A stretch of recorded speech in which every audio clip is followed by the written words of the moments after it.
Olá, pessoal, dando continuidade ao nosso curso de Fundamentos do Estado, terceiro período da Unifal. Hoje teremos nossa última aula expositiva sobre o tema cidadania ambiental, um tema da maior importância na contemporaneidade. Como vocês se lembram, eu já frisei isso em outros momentos, na discussão que o Marshall faz sobre cidadania, um texto célebre de 1950, a questão ambiental não está posta para ele não enfatiza esse tema na discussão que ele promove. Entretanto, dados os desdobramentos da segunda metade do século XX, hoje se faz absolutamente necessário e inevitável trabalharmos esse tema no âmbito aqui do nosso curso. Então, no que tange aos direitos e deveres que vinculam o povo ao Estado, também é possível se falar de uma dimensão ambiental desse vínculo de direitos e deveres que caracteriza a cidadania. E é dessa dimensão que trataremos hoje, a dimensão referente à proteção do meio ambiente. Esse tema é um tema bastante amplo e possível de tratamento bastante adensado para quem escolher fazer administração pública. Há uma disciplina lá de 72 horas com o título Gestão Ambiental, em que a temática socioambiental é trabalhada com mais profundidade. No âmbito aqui do nosso curso, a minha pretensão é trabalhar, numa certa medida, de modo superficial, mas informativo, esses temas que estão colocados na projeção. Vou fazer uma discussão inicialmente sobre algumas questões ambientais que me parecem fundamentais que vocês conheçam, em especial aquecimento global e desmatamento, e aí vou encerrar a primeira parte da aula, e na segunda parte da aula, na segunda exposição da noite, uma exposição mais curta, eu vou trabalhar também de forma breve a regulamentação constitucional dos direitos ambientais. Esse é nosso itinerário na dinâmica de hoje. Antropoceno. Vocês já ouviram falar essa palavra? Antropoceno. É comum, e isso tem por base a produção do conhecimento que se realiza no âmbito da geologia, é comum que se divida a história do planeta em eras, períodos e épocas. A história do planeta é dividida nessas fases de desenvolvimento. Eras é um período mais abrangente de tempo, períodos é um segundo grau de abrangência, e época é um tempo de desenvolvimento mais curto, de menor âmbito de abrangência. Se entende, a partir dessa discussão que se produz na geologia, que estamos atualmente na era cenozoica e no período quaternário. E há cerca de 11,5 mil anos atrás, estamos na época chamada de Holoceno.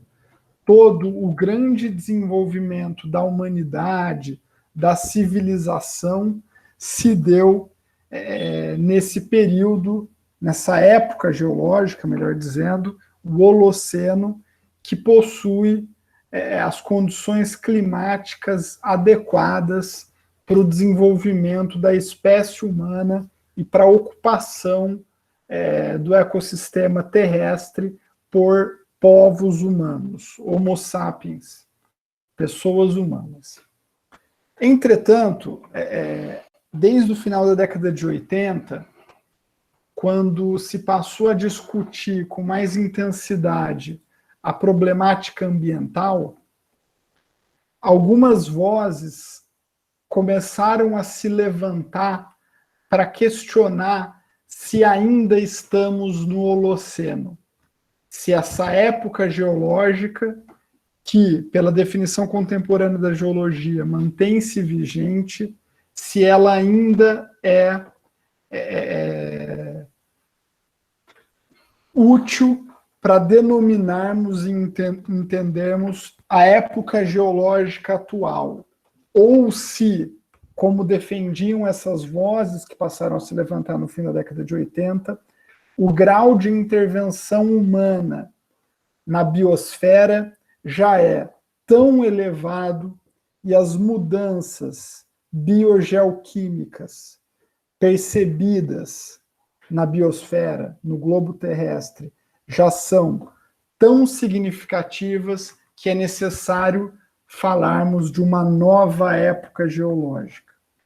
Esse debate ele ganhou ênfase na última década e está em discussão no âmbito do Congresso Internacional de Geologia, dos Congressos Internacionais de Geologia, uma proposta subscrita por um conjunto grande de geólogos, de cientistas da geologia, de recaracterização da época geológica que vivemos, que, para esses pesquisadores, deixou de ser o Holoceno e passou a ser o Antropoceno.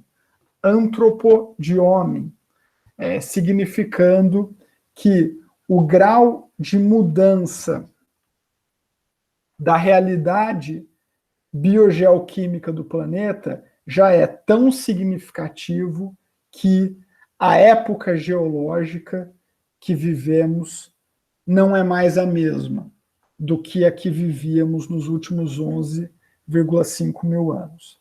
No âmbito dessa discussão, que, repito, ainda não é consensual na geologia, mas no âmbito das ciências ambientais, de um modo mais amplo, já se trata de um termo e de uma hipótese aceita e utilizada nas interpretações correntes, há uma discussão ainda remanescente entre os adeptos dessa teoria sobre qual seria a data da mudança, quando deixamos de viver no Holoceno, na época geológica que possibilitou as condições climáticas, biogeoquímicas para a ocupação humana do planeta e para o desenvolvimento das civilizações, conforme a conhecemos, né, desde que a escrita foi desenvolvida e possibilitou a memória coletiva, quando deixamos de viver no Holoceno e passamos a viver no Antropoceno. É uma questão posta e a hipótese mais aceita define a data da mudança como sendo o pós-guerras, o pós-Segunda Guerra Mundial, algo ali entre 1945 e 1950. Se menciona como um marco simbólico dessa mudança o lançamento das bombas atômicas de Hiroshima e Nagasaki, ou mesmo o teste nuclear anterior, o primeiro teste nuclear, que aconteceu em 1945, como um marco simbólico dessa mudança da capacidade e da realidade humana de intervenção nos ecossistemas terrestres. E os autores que defendem essa datação apresentam um conjunto de argumentos e de dados para mostrar que, de 1945 para cá, houve uma mudança abrupta, muito significativa, tanto na realidade socioeconômica do planeta, quanto na realidade ambiental, ecossistêmica, biogeoquímica. E esse período de mudança abrupta, de ampliação muito significativa do grau de intervenção humana na realidade ecossistêmica, se designa comumente como grande aceleração, dialogando com um termo que ficou conhecido pela discussão do Polanyi sobre o capitalismo. Outros autores defendem que a Revolução Industrial, então aí a metade do século XVIII, 1750, como o principal marco dessa mudança da capacidade humana de intervenção no ecossistema terrestre. Entretanto, os dados apresentados pelos defensores da hipótese da grande aceleração são muito significativos. E tem aí na projeção um conjunto de gráficos, 12 gráficos, que eu extraí de um artigo de 2015, que é considerado a principal fonte de defesa dessa hipótese do antropoceno tendo se iniciado com a grande aceleração, né, a partir de 1950, 1945. Então, o gráfico está em inglês, não sei se todo mundo tem acesso à língua inglesa, imagino que não, obviamente. Então eu vou traduzir aqui, mas o importante é que vocês observem como, nas diversas curvas desse gráfico, há, a partir de 1950, uma mudança de tendência. Aquilo que vinha assim passa a crescer abruptamente. No primeiro gráfico, a gente tem a concentração de dióxido de carbono na atmosfera, CO2. CO2, um dos principais gases causadores do efeito estufa. No segundo gráfico, óxido de nitrogênio. A concentração de óxido de nitrogênio na atmosfera também é um gás considerado poluente, alterador das condições atmosféricas. O terceiro gráfico, a concentração de metano na atmosfera. O quarto gráfico é a concentração de ozônio na estratosfera. O quinto gráfico, a temperatura da superfície terrestre. O sexto gráfico, acidificação dos oceanos, que é um grande problema, porque a mudança do pH dos oceanos altera todo o ecossistema marítimo e leva a um desequilíbrio grave e a eliminação de várias espécies. O sétimo gráfico, captura de peixes marinhos.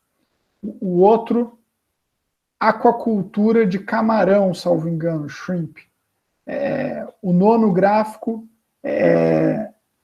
nitrogênio nas zonas costeiras. Depois, o décimo gráfico, perda de floresta tropical.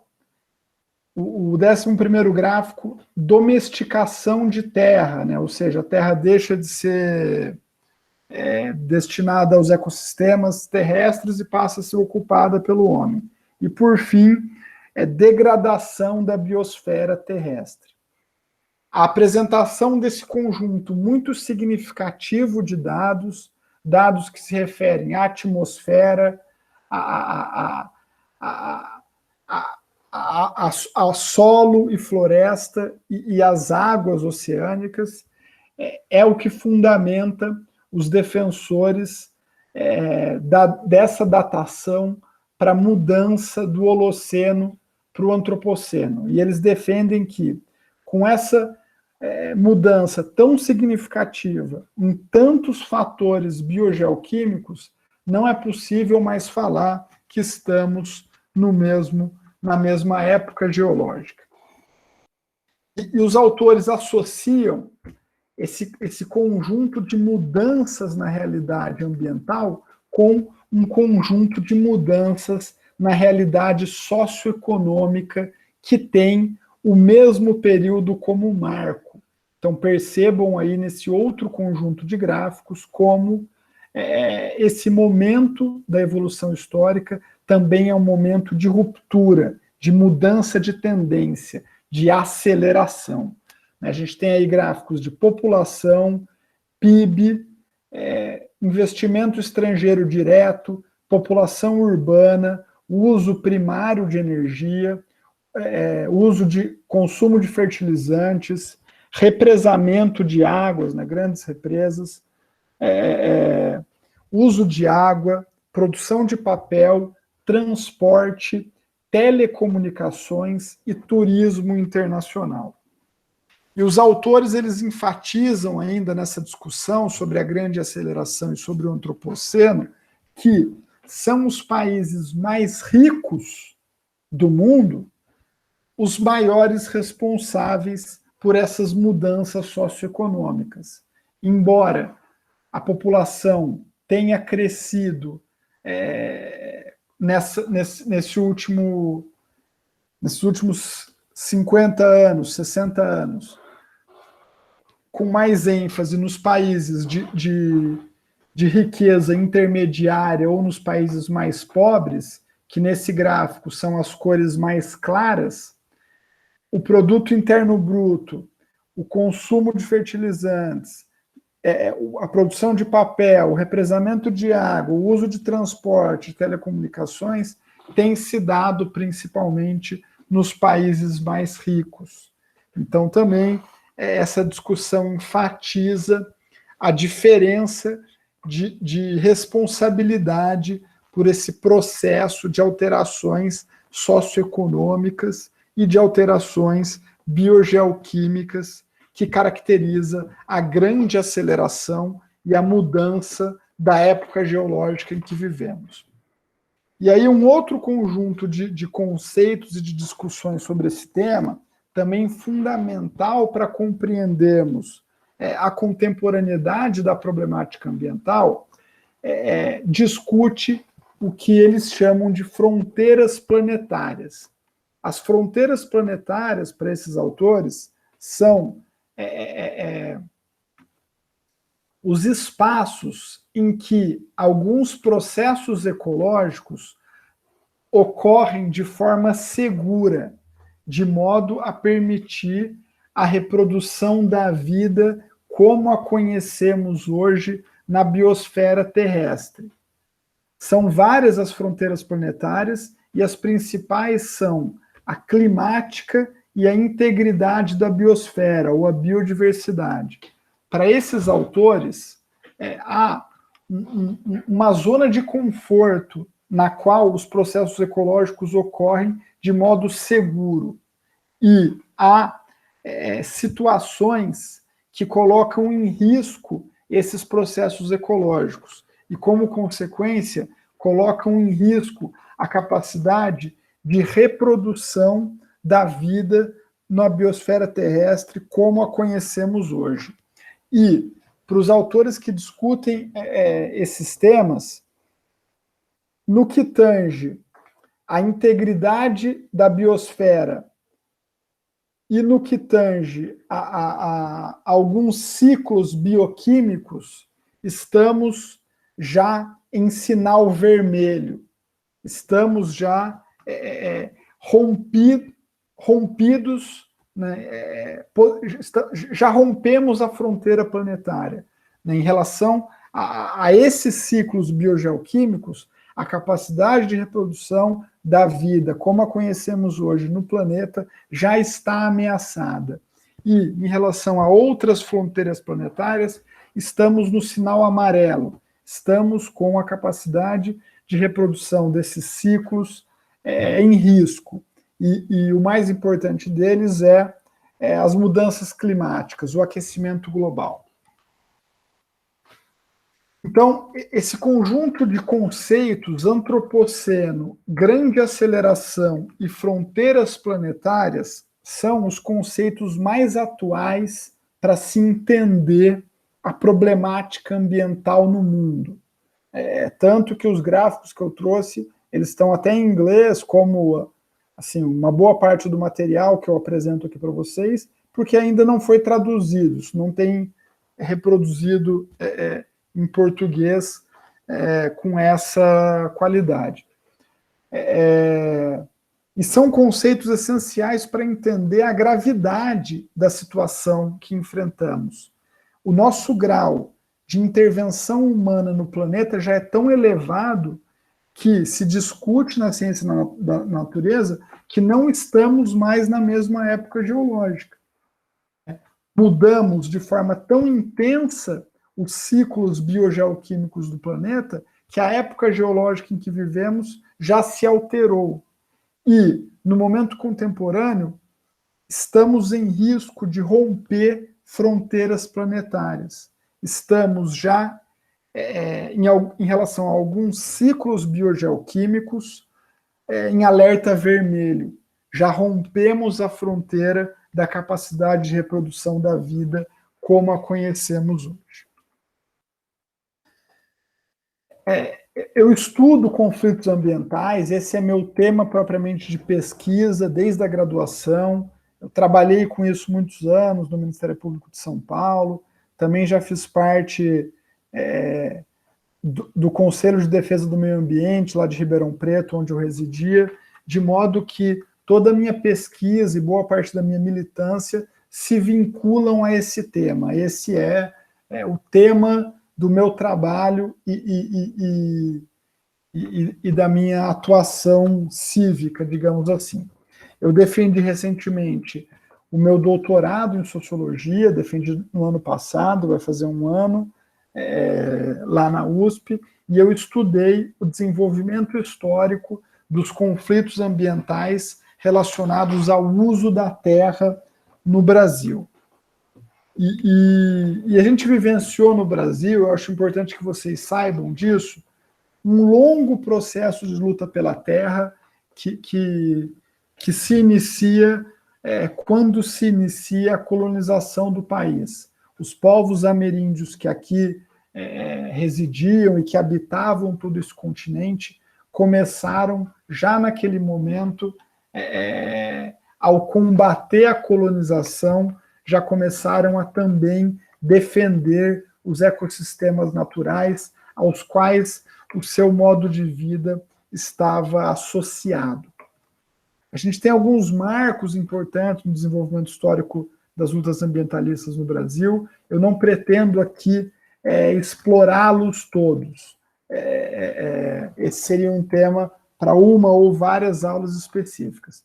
O que eu acho importante de enfatizar aqui com vocês é que a gente vivenciou, nas últimas décadas, um processo de organização intensa do movimento ambientalista brasileiro, e a década de 70, ou melhor, a década de 80, é um marco importante desse processo, e a disputa política encabeçada pelo movimento ambientalista resultou numa mudança limitada, plenamente insuficiente, mas ainda assim ocorrida nas relações sociedade-natureza no Brasil. A gente teve, no Brasil, nas décadas de 90 e 2000, a materialização de uma reforma ambiental, que se expressa de inúmeras formas, dentre elas na diminuição do desmatamento.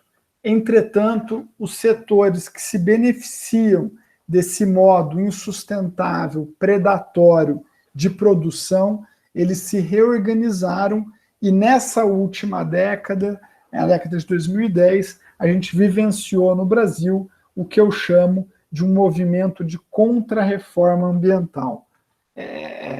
A gente está vivenciando a contra-reforma ambiental.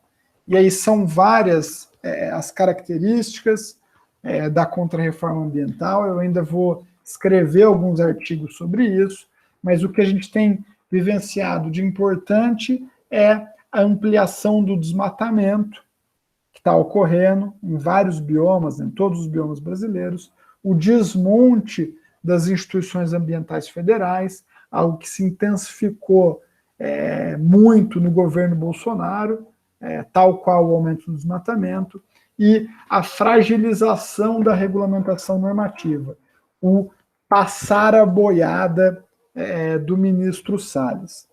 E há uma necessidade muito evidente de reorganização da sociedade civil brasileira para enfrentar esse movimento e esse processo de contra-reforma ambiental e garantir continuidade à diminuição do desmatamento e garantir capacidade de enfrentarmos esses grandes problemas ambientais que caracterizam o antropoceno, que caracterizam o momento que vivemos atualmente. E dentre eles, sem dúvida nenhuma, o mais importante é o aquecimento global. Já é um consenso entre os cientistas de que a temperatura no globo terrestre tem aumentado no último século. O aumento constatado já é de 1 grau Celsius e há um consenso entre os cientistas de que esse aumento na temperatura no globo terrestre tem como causa a ação humana, tem fonte antrópica. O IPCC, que é o painel das Nações Unidas sobre o câmbio climático, ele traça periodicamente, ele apresenta periodicamente relatórios analíticos sobre esse tema, desde o começo da década de 90, e essa posição que hoje é consensual entre os cientistas, ela foi construída gradualmente no passar dos encontros e dos debates. O aquecimento global, como principal fronteira planetária, essa mudança na realidade da biosfera coloca em risco a capacidade de reprodução da vida no planeta e coloca em risco, sobretudo, os grupos subalternos, as pessoas pobres, as pessoas sem condições econômicas, são as que têm menos recursos para reagir ao aquecimento global. E quando a gente fala de aquecimento global, a gente não está falando só de dias mais quentes, de ter que ligar o ventilador, não se trata disso. Se trata de uma mudança nas condições de reprodução da vida na biosfera terrestre, algo que afeta violentamente a capacidade de produzir alimentos, a capacidade de plantar e de colher, e como consequência traz vulnerabilidade, sobretudo às pessoas mais pobres. Quando a gente fala de aquecimento global, a gente está falando de aumento das catástrofes, aumento dos furacões, tornados, enchentes, tsunamis. E, mais uma vez, são as pessoas mais pobres as principais vítimas dessas tragédias, porque elas possuem menos poder aquisitivo para reagir a essas tragédias, para se deslocar no território, para responder a esses desafios. Então, a gente está falando de um problema que é intrinsecamente social, socioeconômico. Não dá para discutir meio ambiente sem discutir sociedade. E discutimos isso no Brasil, que, como já vimos nas aulas anteriores do curso, é uma das sociedades mais desiguais do planeta. Há um esforço global para tentar conter o ritmo do aquecimento. Foi celebrado, no âmbito da Convenção da ONU sobre Mudanças Climáticas, o Acordo de Paris, em 2015, e a ideia é tentarmos manter o aquecimento global em 1,5 graus Celsius, ou no máximo em 2 graus Celsius, que é o que está de fato formalizado no acordo, como uma proposta de mitigação, de minoração, melhor dizendo, das consequências catastróficas que esse problema pode ter caso não seja feito nada. Entretanto, em geral, as sociedades do nosso planeta têm lidado muito mal com esse problema do aquecimento global e têm feito muito pouco para enfrentar essa situação, e não preciso nem falar do absurdo e e da incapacidade que o nosso governo atual tem para discutir e lidar com essa questão, porque estamos, infelizmente, sob, enfim, a presidência de alguém que não prioriza em absoluto esses temas.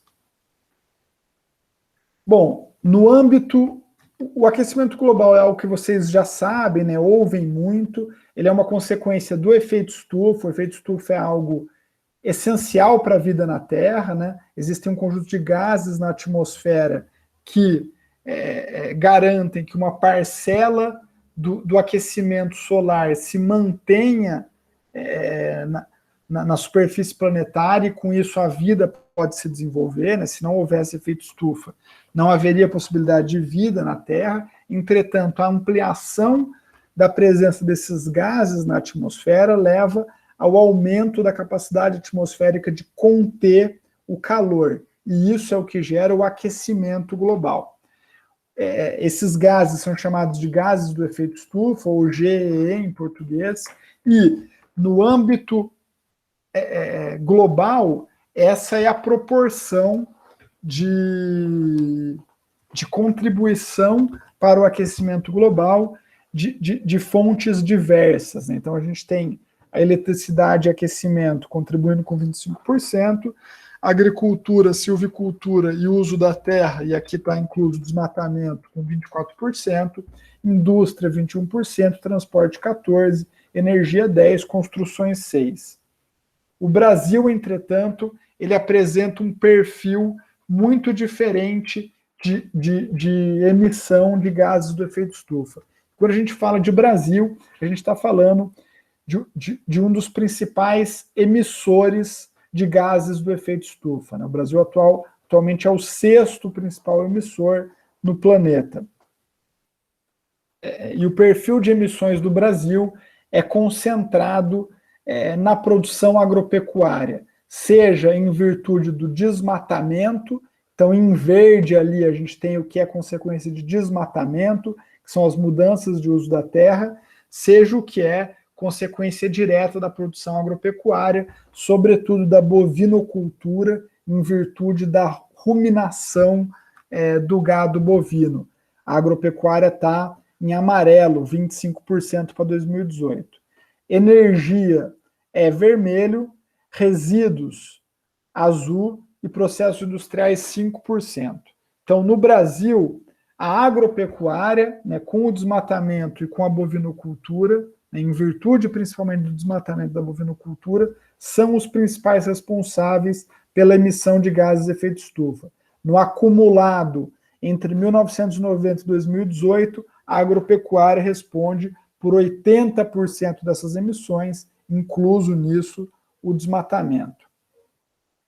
A gente teve uma queda nas emissões entre 2004 e 2012, isso acompanhou a trajetória de queda no desmatamento que a gente vivenciou nesse período, mas de 2012 para cá, a gente tem vivenciado o aumento das emissões de gases de efeito estufa no Brasil, e isso é um grande problema.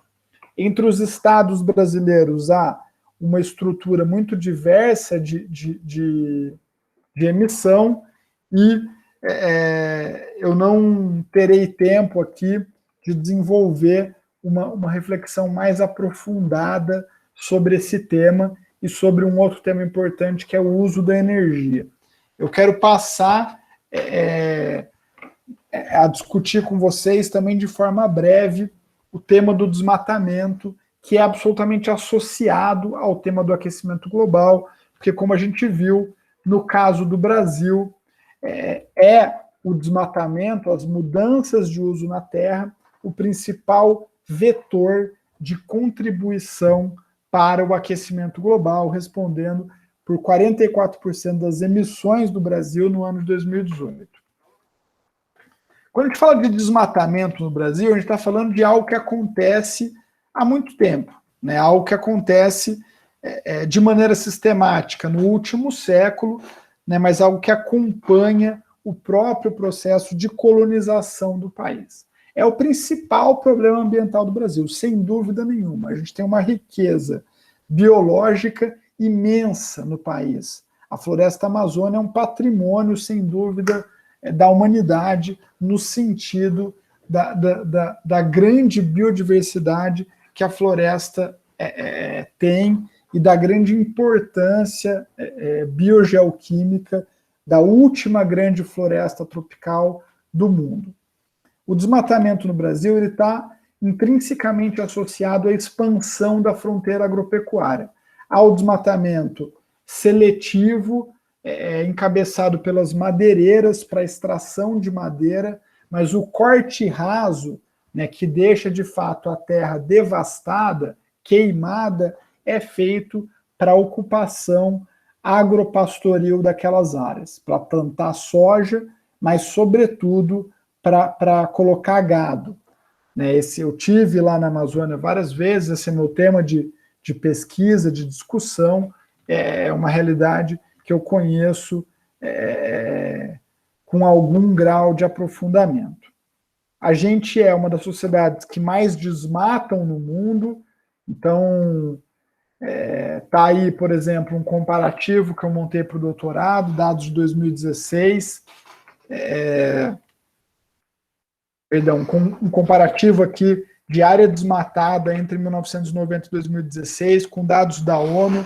Por esse comparativo, por esses dados da FAO, somos a sociedade que mais desmatou em termos absolutos nesse período, né, desmatamos mais de 541 mil quilômetros quadrados, e o desmatamento ele tem altos e baixos, né, ele tem uma certa sazonalidade, porque é um processo socioeconômico que se integra em toda a estrutura da sociedade nacional. Em especial, a gente vivenciou uma grande queda no desmatamento de 2004 a 2012, e de 2012 para cá a gente tem vivenciado uma ampliação do desmatamento, embora ainda não estejamos nos patamares da década de 90.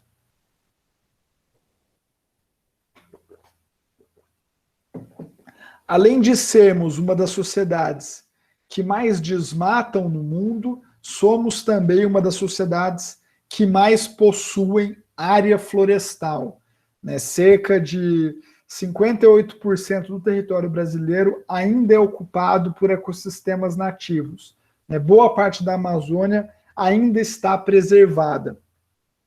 E é por isso que é muito importante a mobilização social e a disputa política contra o desmatamento, em defesa do meio ambiente, para garantir a integridade desses processos ecológicos, nos quais a floresta está inserida, e são diversos, e para garantir que não perdamos esse imenso potencial, essa imensa riqueza que possuímos.